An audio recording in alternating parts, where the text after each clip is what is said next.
Hello, and welcome to the Beyond Borders podcast, the podcast that explores topics related to international trade.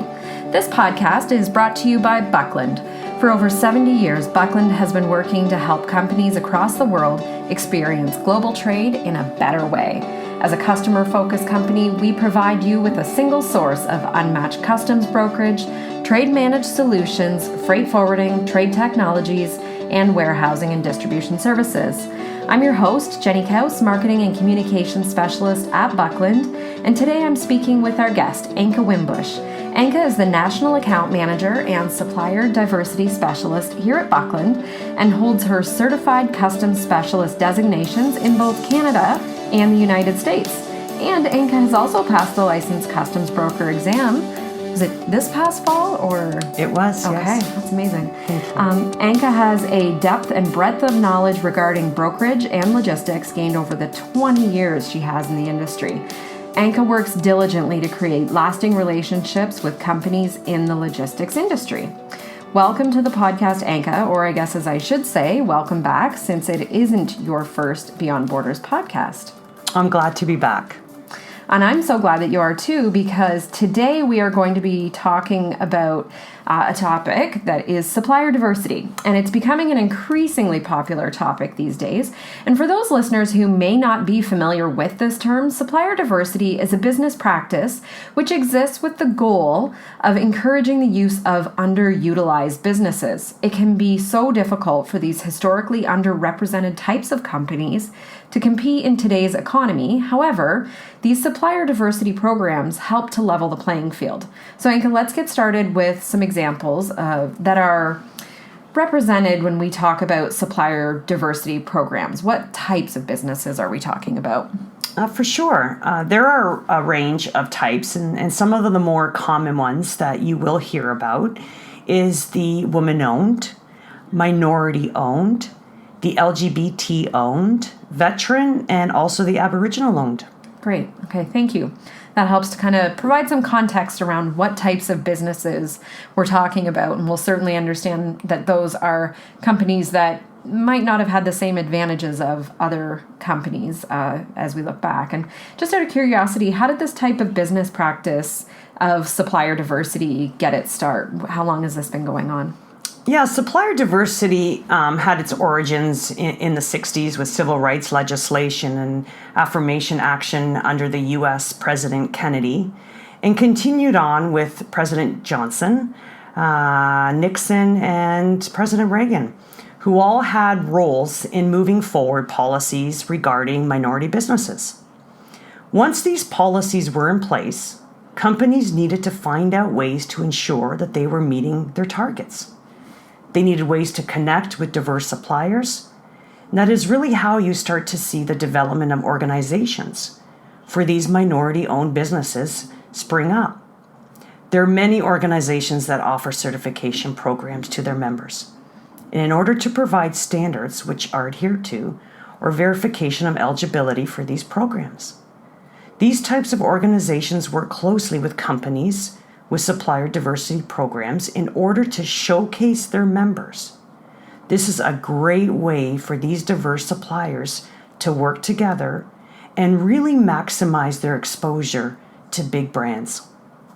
And it'd be so hard for these smaller businesses to have any chance of competing against these big companies, which are so heavily resourced and so historically successful, often even dominating specific market segments. I can see how that would be a really big challenge for a smaller company to even get in, say, on those bid processes. So when we're talking about this, I guess this leads into my next question. We're talking about these companies that would have supplier diversity programs. Can you tell us a bit more about what types of companies would have these type of programs? Absolutely.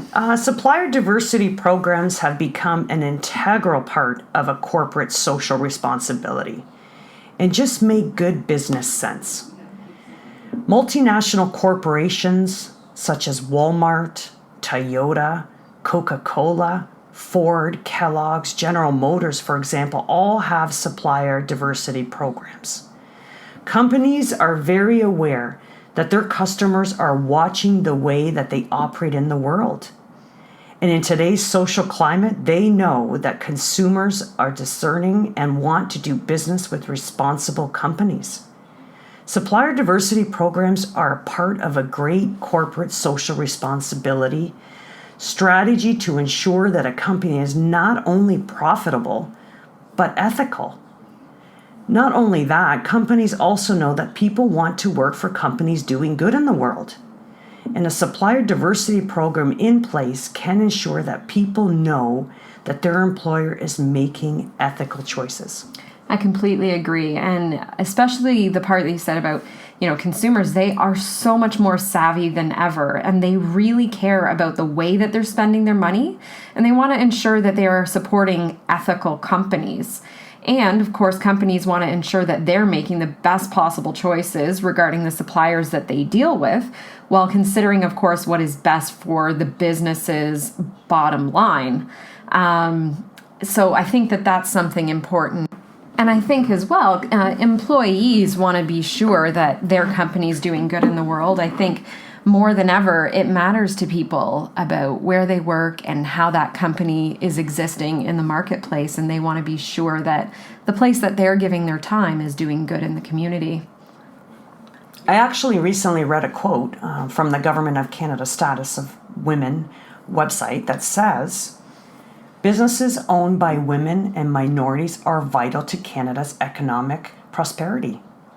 Diverse, well-developed supply chains can help companies reduce costs, enhance innovation, successfully integrate acquired businesses, and reach new markets." Yeah, I totally agree. And I think, these types of businesses are ones that just have not historically been considered. And I mean, you're going to get more diverse ideas, more diverse products, all of these things that you might not have been exposed to before when you were only going to these same suppliers over and over. So I think it really opens things up. When we're talking about these supplier diversity programs at some of those larger companies that you mentioned, and some even that we've worked with, and in terms of their supplier diversity, can you kind of give us an inside idea of how these programs actually work at these companies? Yes, so companies like the ones that we mentioned earlier have policies in place where a specific percentage of expenditures in their supply chains must be made with minority businesses. So when they spend money in their supply chain with one of these businesses, they are able to record this expense as a part of their reporting on diversity, which helps them achieve their targets. Great. So they would have, say on their end, a specific percentage that they need to spend with diverse suppliers in order to give them a framework, a target to shoot for. And then as they're sourcing, they would consider that in part of those bid processes, for example. Does that make sense? Yes. Exactly. And then and for these large companies, it ensures that they are obtaining the best possible pool of suppliers and being exposed to innovative products and services that they might not have otherwise been. Mm-hmm. So also this practice helps to grow the economics of the communities that they operate in and help to enhance to the public image of that company. Great. Yeah. So rather than just continuing to work with the same large companies, you're enabling other businesses to come up as well and really obtain these opportunities. Earlier, we mentioned there's different types of diverse suppliers. Let's talk about maybe from the other side, because I think we kind of understand from a company, this is going to help them look at maybe suppliers they hadn't considered before. But let's kind of flip to the other side now, talking about being that diverse supplier. What is that kind of experience like from the vantage point of the minority-owned business? Yes, for sure. We can use Buckland as an example. Because Buckland is a registered woman-owned business, mm-hmm. which is one of the types of diverse suppliers. Buckland is registered through WBE Canada, which stands for Women Business Enterprises Canada Council, as well as the We Connect International. Being registered gives the minority-owned business certification, which ensures that our customers can meet their own internal policies for working with diverse suppliers. The standard is generally that the business is 51% minority owned. So in this case of a woman-owned business, the business has to be owned by a woman. There are many different organizations depending on which type of diverse supplier an organization fits into, but they operate with the same goals of offering certification and also promoting their members and helping to make those connections with brands that would ordinarily be difficult to gain exposure to. Great. And the one thing that comes to mind when you're talking about that is gaining exposure is I know you attend a lot of these events as well. Yes. Where you'll go and meet with people. Can you talk to me a bit about that? Yes. The supplier diversity events are phenomenal. It is great networking and getting the opportunity to talk to companies that I never possibly would have had an opportunity if we weren't a woman-owned company, where they actually want to listen to the services that we have to offer, and just connect and see what we can do for them. Open also that showing them that there is options out there, and just building on that. Yeah, I think that's so great. And I mean, and I alluded to this earlier as well, but when you do the research on supplier diversity, a lot of people think that this is just kind of a feel-good thing. But there is actual really hard data on how your business can be improved through having a diverse supplier program. And, we talked a lot about innovation as well. You get diverse new ideas that you might not have otherwise been exposed to. When you have different types of people guiding businesses, you are going to get different ideas. Much like if you diversify your workplace, when you diversify your supply chain, you are going to get new perspectives, new ideas, things that you may not have thought of.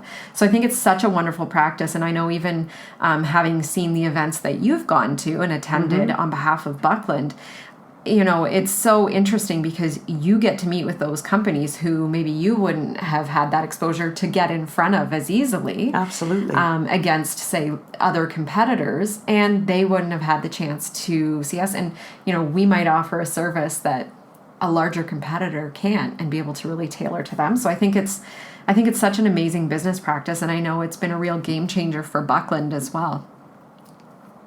So if people are interested, I welcome them to check out even Weeby Canada. If you're interested in hiring as a diverse supplier, please look into it. Maybe even if you don't have one of these programs in place at your company, look into this. This is certainly a great way to ensure that you are getting the best possible pieces into your supply chain to make sure that you're as successful as possible. So please look into being a diverse supplier. And on the other side, if you are somewhere that you have one of these programs in place and you would love to work with Buckland, feel free to reach out. Like we said, we are registered, which helps on the company's end, making sure that they're doing business with a certified supplier. So, feel free to reach out to us. And Anka, I just wanted to say thank you so much for your time today and sharing some of your expertise around supplier diversity. I know that this is such a big part of everything you do, and this is a cause that you are so passionate about.